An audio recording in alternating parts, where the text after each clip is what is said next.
Olá, amigos e irmãos. Meu nome é pastor Leonardo Fusaro.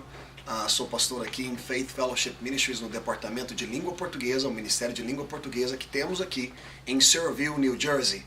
E eu tenho investido o meu tempo em alguns vídeos a fim de compartilhar a palavra do Senhor aos vossos corações e também compartilhar algumas coisas do meu coração.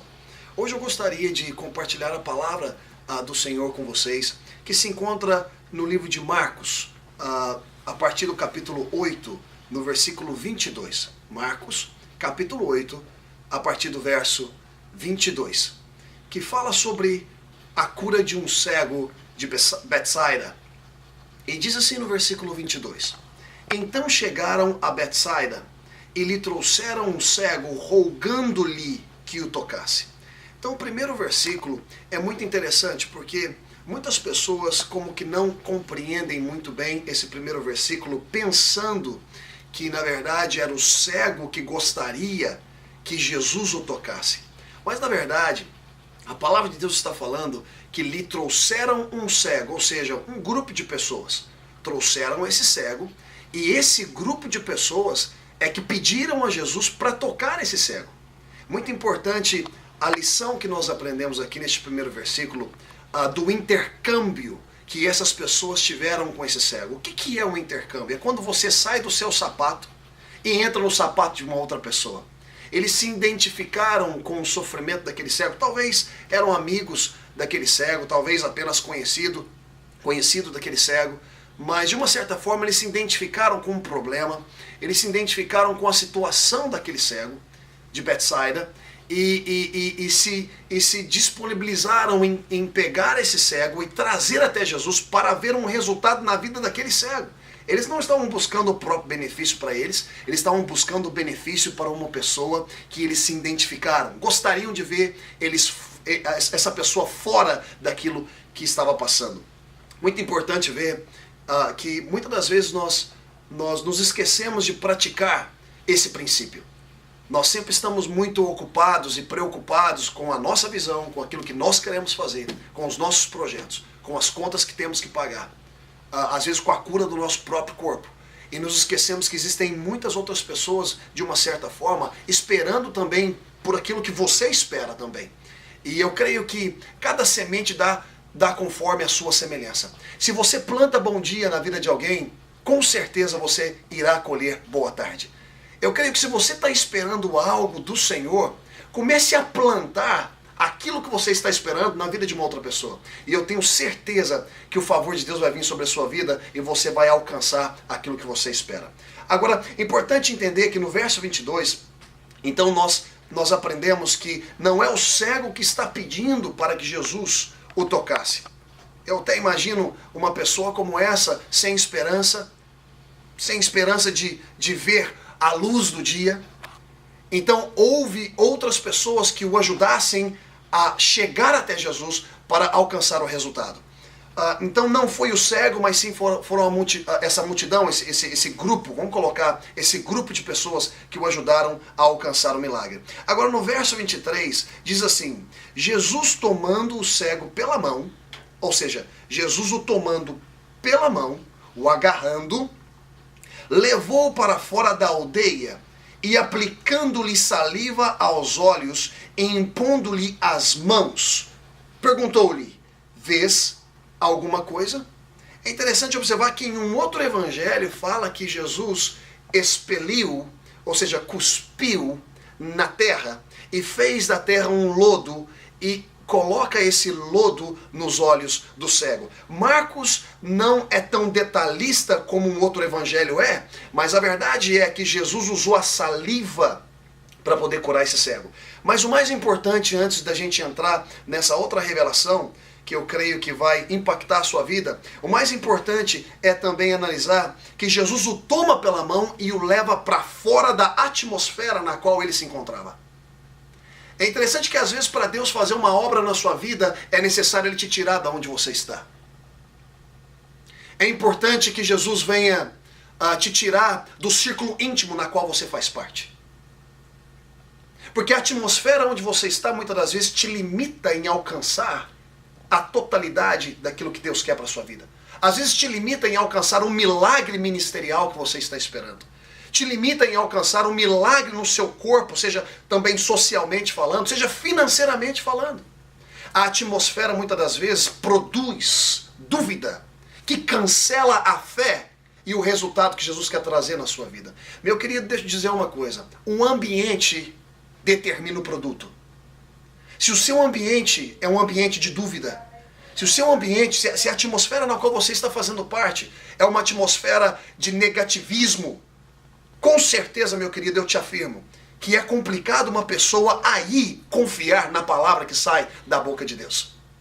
Por mais que ele leia a Bíblia de trás para frente, fica complicado porque a atmosfera não é favorável. Então a primeira coisa que Jesus faz, ele tira esse cego do ambiente na qual ele estava durante muito tempo.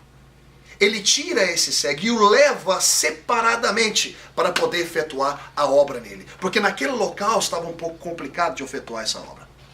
Vocês estão me acompanhando? Portanto, é importante observar que Jesus o tirando daquela atmosfera, agora Jesus tem completa liberdade e de uma certa forma o cego saindo dessa atmosfera de negativismo agora tem o seu coração aberto para receber o toque de Jesus. E assim Jesus cospe no lodo, em outro evangelho fala, e faz ali um lodo, cospe na terra e faz ali um lodo e o toca em seus olhos. Importante, meus irmãos, quando nós estudamos sobre a questão do DNA, nós vemos que a forma mais apurada de identificar uma pessoa, seja bebê, o que quer que seja, através do DNA, não é pelo sangue, mas sim pela saliva. Através da saliva é a forma mais apurada, que existem várias formas hoje, através do fio do cabelo, através do sangue, mas através da saliva é a forma mais apurada. Então Jesus, de uma certa forma, ele se identifica com a criação, porque ele é o Criador. Deus é o grande pensador, pensa, haja luz. Jesus confessa, porque ele era o verbo, haja luz, e o Espírito Santo manifesta. O que eu estou querendo dizer aqui? Que Jesus é aquele que criou todas as coisas através da sua palavra quando ele era o verbo, ainda sendo o verbo. Agora ele se identifica como homem, Jesus. E qual é a revelação disso tudo aqui? Jesus se identifica com a terra. No outro evangelho fala que ele cospe na terra, ou seja, ele arranca dele o DNA de Deus. E cospe na terra. Na terra possui 21 elementos, e os mesmos 21 elementos, possuem vários elementos, mas os 21 elementos que possui dentro da terra, também possui no corpo humano. Também possui no homem. O homem, quando falece, quando ele está em decomposição, por exemplo, em um caixão, quando você vai fazer uma pesquisa nele, entendeu? Os mesmos elementos que possui na terra, possui no corpo do homem. Ele foi feito da terra. Então Jesus cospe o DNA dele na terra, se identifica com os elementos, faz um lodo, ou seja, faz uma matéria viva, porque o DNA de Deus traz vida à substância, faz vida e toca a matéria-prima chamada homem, uma outra terra com 21 elementos, toca agora com o DNA dele, toca na visão dele. E assim que ele toca, ele pergunta: o que você vê? E a palavra de Deus diz assim, que o homem responde dessa seguinte forma: este, recobrando a vista, respondeu: vejo os homens, porque como árvores os vejo andando. Ou seja, Jesus toca nele, trazendo vida à visão dele.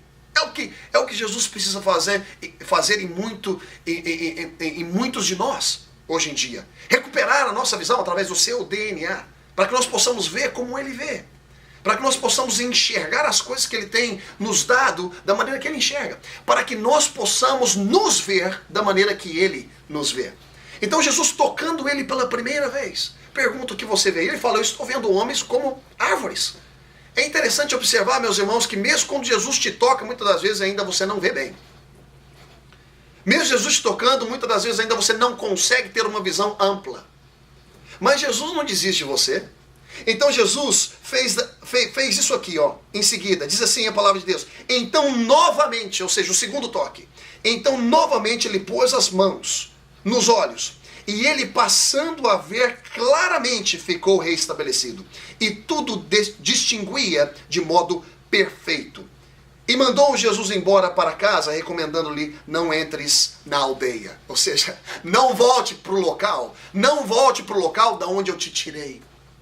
Não volte para o local de dúvida. Não volte para a mesma visão corrompida e escura na qual você estava antes.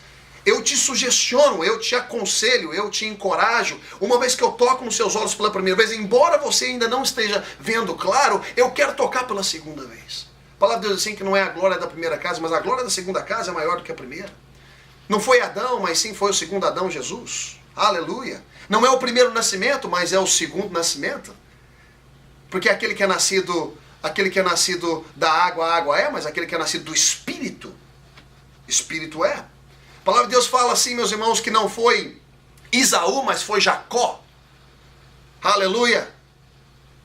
Existem vários exemplos na Bíblia de que Deus trabalhou com o número 2. Eu não estou falando número 2 pela questão da matemática. Eu estou falando com a geração daqueles que de uma certa forma, nunca ninguém espera que eles vão ser. E é aqueles que Deus trabalha. Quantos de nós que pensaríamos que Deus iria trabalhar com Jacó? Enquanto Esaú, um trabalhador, se Esaú entra na fila de emprego e eu estou dando emprego, eu vou dar emprego para Esaú e não para Jacó. Jacó sempre ficava em casa, fofocando e tentando montar as intrigas dele, mas sabe de uma coisa? Jacó valorizava algo que Esaú não valorizava.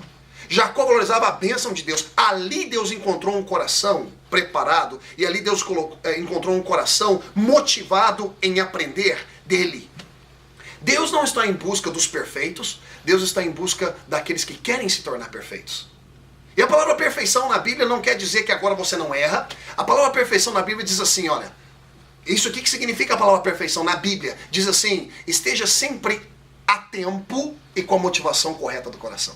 É assim que Jesus caminhava. Porque Jesus disse assim, sede perfeitos como eu sou perfeito.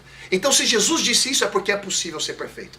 Então dentro desse estudo de hoje, eu gostaria que você se identificasse de que o DNA de Deus foi colocado dentro de você através de Jesus Cristo. E que hoje Deus está reestabelecendo a sua visão. E não importa quantas vezes Ele tem que te tocar, Ele sempre vai te tocar mais uma vez, a fim de que você cumpra a sua chamada em Cristo Jesus. Que Deus te abençoe.